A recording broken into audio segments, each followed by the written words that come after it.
So right now I'd like you to welcome Super Bowl champion head coach and the best coach in the NFL, John Harbaugh.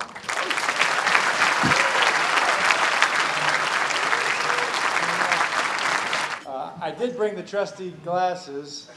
Remember these? Did anybody see the combine?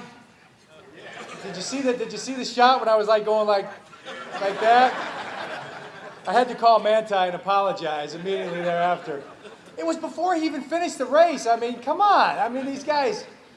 Stan, you're awesome. You're unbelievable. Thank you very much. What a great friend you are. All the huddle coaches, the local, regional FCA coaches, could you stand up, please? Met a bunch of you guys already. Just stand up, would you? Coaches, are they here? Mark, are they here?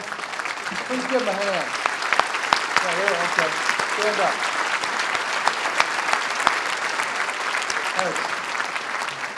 Because that's where the real coaching is done. You know, it's not done in the National Football League. It's not done in Super Bowls. The real coaching is done right on the level that we're talking about right here. Thanks, Mark, for what you're building. And it's done through FCA. It's done through sports a lot of times. It's done through a lot of things. It's done in schools, it's done in classrooms. But man, it's done in sports so much. So many things in our society have been, I guess, foreshadowed by what's been accomplished in sports. In relationships, right? People coming together and are just people growing together. When I was in high school, the Super Bowl was incredible in the sense that they go back and they like search your past. I think it's like running for office or something like that. And they delve into your deep, dark past to find out what they can find out. You know, what do your high school buddies say about you? And there was this one guy named Greg Arrington, who I remember. Greg Arrington, we played high school together. Our team was about half and half, kind of a mixed race team. Greg was from, as he says, the other side of the tracks. I know we were both from the other side of the tracks, as I remember it. But I had a car, Jim and I had a car. It was an old 65 Comet. Remember the Comet, you older people? It was like a light brown color. Our friends called it the Vomit, okay? But it was a great car, but we were the only one that we had a car. So I didn't know this, but Greg, he went on to Eastern Michigan. I knew he went on to Cornell. Okay? Graduated with honors from Cornell. Now he's in Michigan, and he runs a multi-million dollar company. He's the CEO and president of a huge company. So they called him up and they asked him what was kind of the key in his life. And he didn't have a lot going at the time. And he said, way back when, there was a guy on the team who asked him to go to an FCA camp the summer before his junior year. I did not remember that. I guess I was the guy who did that. I guess I just wanted somebody to go with.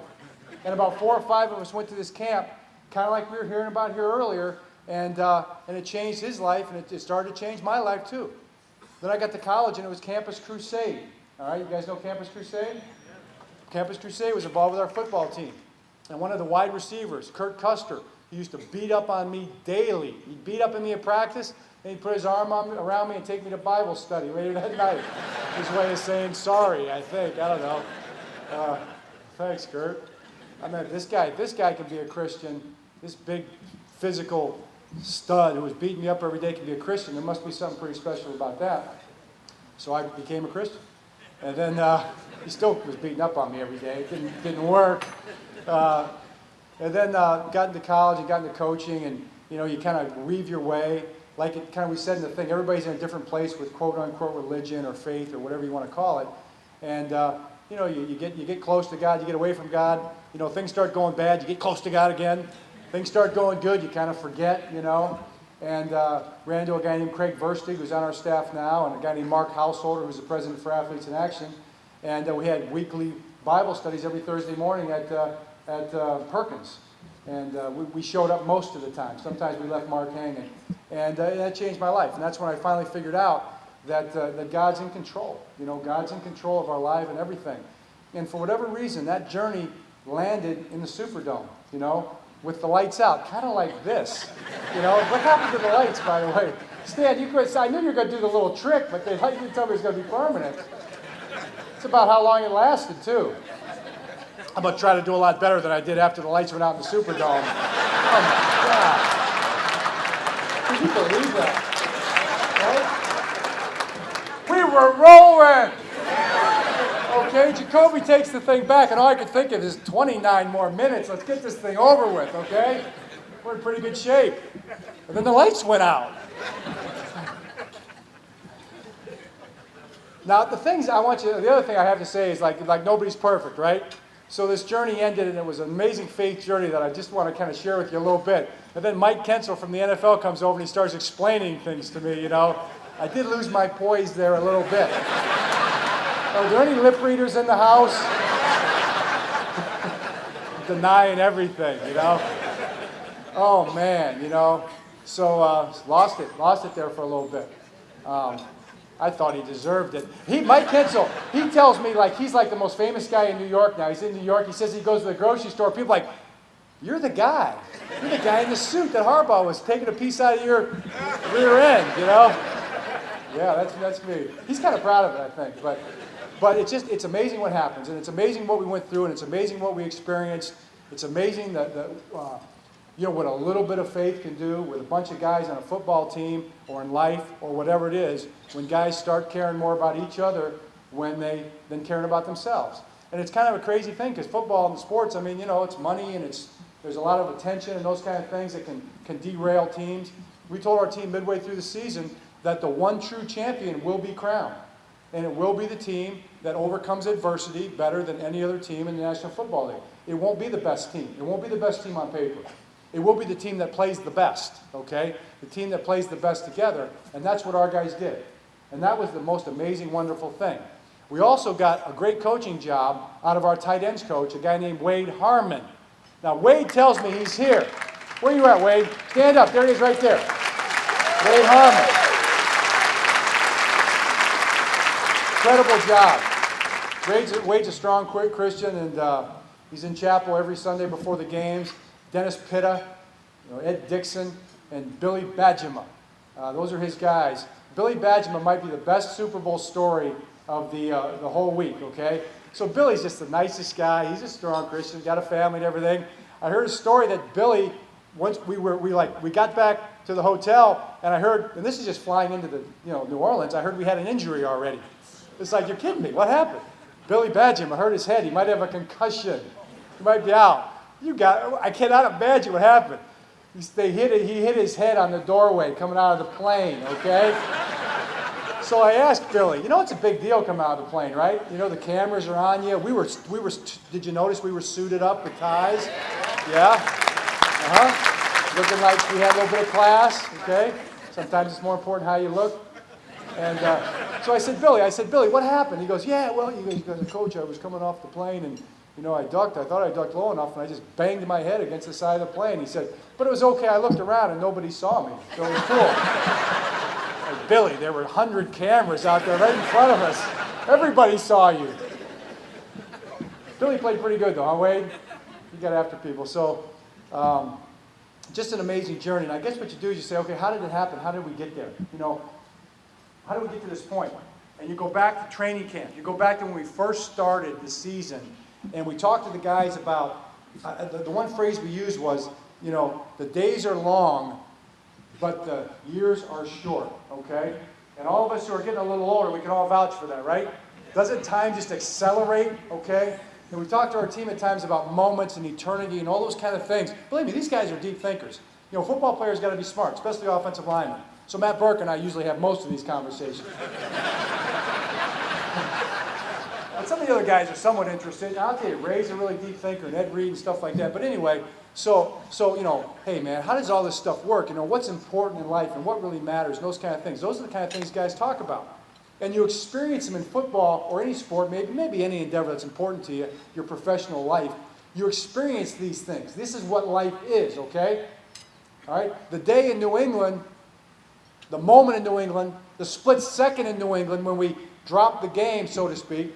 And that's funny, I went back and watched that play after the Super Bowl, or after the New England game, before the Super Bowl, in that 2-week interval, and watched the Lee Evans play. And you know what? He didn't drop that pass. He did not drop that pass. I thought for a year that he dropped it. That ball got knocked out. All right, the player from New England made a great play. All right, that's just what happened. And Billy went out there kind of rushing, tried to make it, and he hit it a little too hard, and he pulled it. That's what happened. And like Ray Lewis said when he got in the locker room, he said, God makes no mistakes. We were devastated. We were like, you at home watching on TV were like, right? Baltimore, it was like silence, okay? What just happened?